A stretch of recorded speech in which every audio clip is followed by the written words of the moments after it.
Hello everyone, this is Rohit Khimchandani and welcome to Uplatz. So today we will talk about a new topic which is AI powered credit scoring and risk assessment.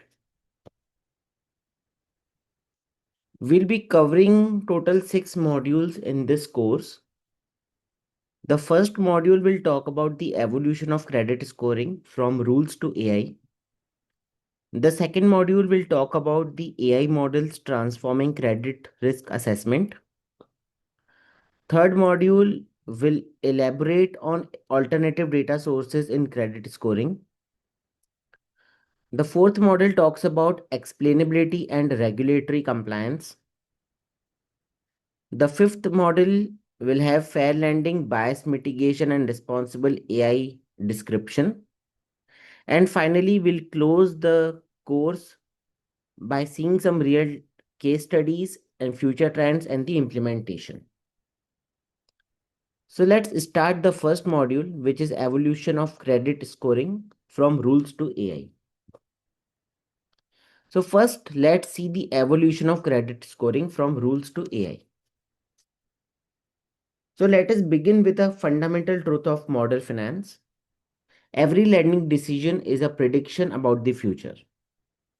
When a bank, NBFC, or fintech approves a loan, it is not merely extending capital, it is making a probabilistic judgment about repayment behavior under certain economic conditions. Over half a century, credit scoring models have been the backbone of this decision making process. They have determined who gets access to credit, at what price, under what conditions, and with what level of monitoring. Yet today we stand at an inflection point.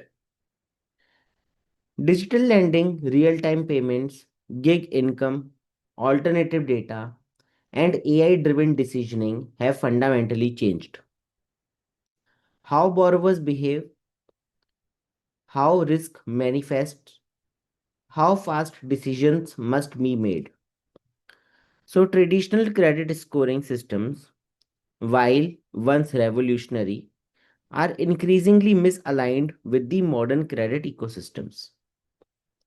This module explains how we arrived here, why legacy models struggle, and how AI is reshaping credit risk assessment. Now let's move on to the first topic, which is foundations of traditional credit scoring. So let's start with the manual underwriting era. Before models, credit decisions were human judgments. Loan officers evaluated borrowers using employment stability, personal reputation, relationship history, and collateral quality. While flexible, this approach suffered from inconsistency, biasness, lack of scalability, and poor auditability. As lending volumes grew, this model became unsustainable. Then came the rule based credit systems.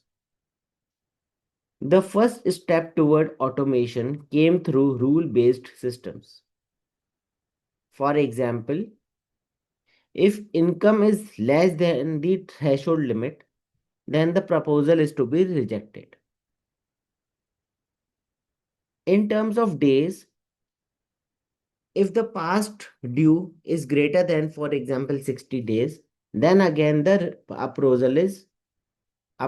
proposal is declined. And if on the basis of credit score, if suppose the credit score is greater than a certain criteria, then the proposal is approved. So basically, there are rules which are set in this. Rules can be on the basis of income, on the basis of time duration, or on the basis of the credit score. It has few advantages, like it is easier to explain, simple to audit, and fast decisions can be made. But it has few limitations also, like binary logic is there, no probabilistic reasoning is there, and poor handling of edge cases. Rules worked well in stable environments but collapsed under complexity. Then came the statistical credit scorecards. The real breakthrough came with statistical scorecards, particularly logistic regression models. These models estimated probability of default, which is PD, assigned weights to borrower attributes, and produced a continuous risk score. The key characteristics of this model was linearity, additive effects, fixed coefficients, predefined variable transformations. This approach dominated credit risk for decades. Now let's see why scorecards were so successful. So scorecards succeeded because they aligned perfectly with regulatory expectations, limited computing power, structured bureau data, and stable borrower behavior. They offered transparency, consistency, and defensibility.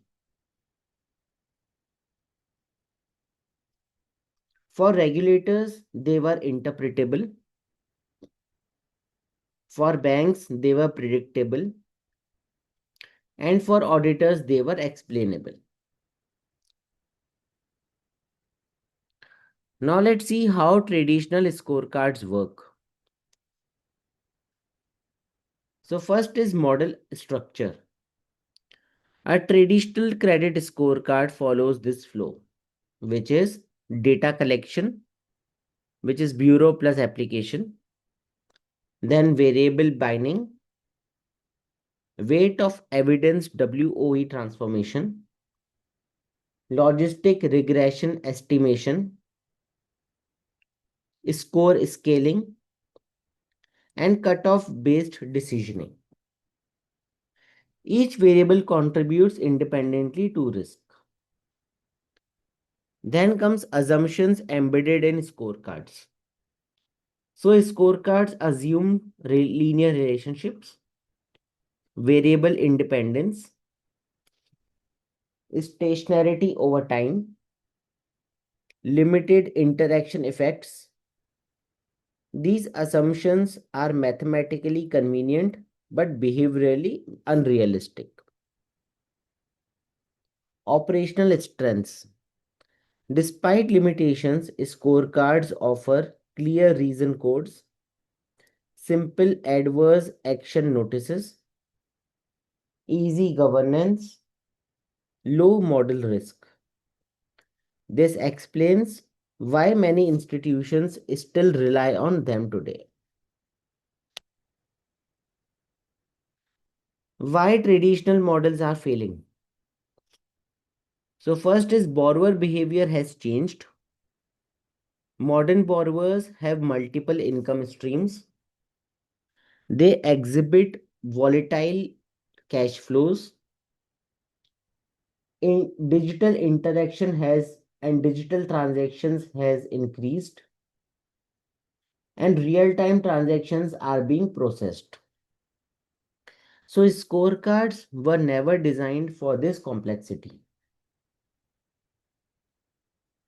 There is a concept of thin file and no file borrowers. So millions of credit-worthy individuals like bureau history are excluded by traditional models, are invisible to scorecards. This is both a business loss and a financial inclusion failure. Next is inability to capture non-linear risk.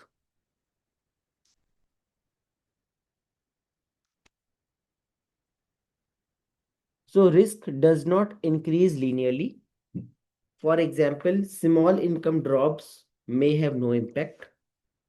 Sudden liquidity shocks can cause immediate default. Linear models cannot capture such dynamics. Poor performance in stress scenarios.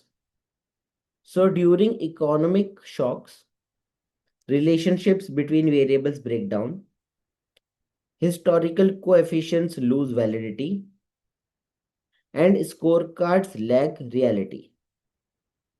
AI models adapt faster.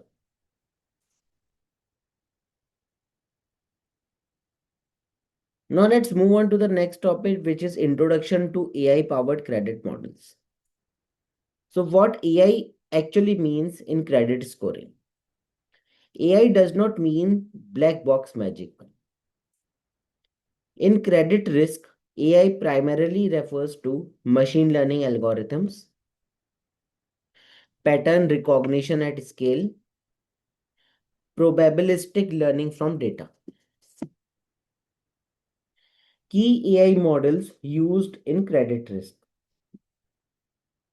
So commonly deployed models include decision trees, random forest, gradient boosting, which is XGBoost, and light GBM, neural networks for tabular data. These models excel at non-linearity, feature interactions, and high dimensional inputs. Now let's see why AI outperforms scorecards. So AI models learn complex patterns. They can update dynamically, process alternative data, and optimize portfolio level outcomes. They can improve predictive accuracy, approval rates, and risk segmentation. AI versus scorecards.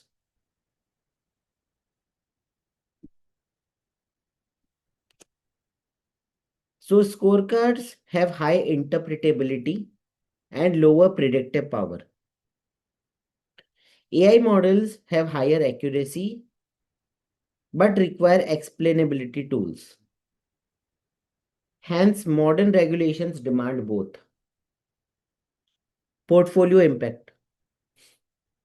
AI enables approval uplift at constant risk-based pricing, and tail risk identification.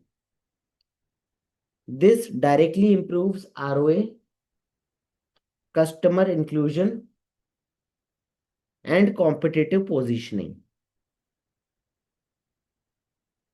Hybrid transition models.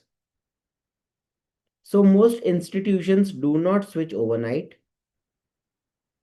Some common transition strategies are AI as challenger models, AI for pre-screening, and scorecards for final approval. Now let's see the business and governance implications. So AI adoption is not just technical, it is organizational. Institutions must rethink model governance, validation frameworks, regulatory engagement, talent, and operating models. AI does not eliminate accountability, it amplifies it.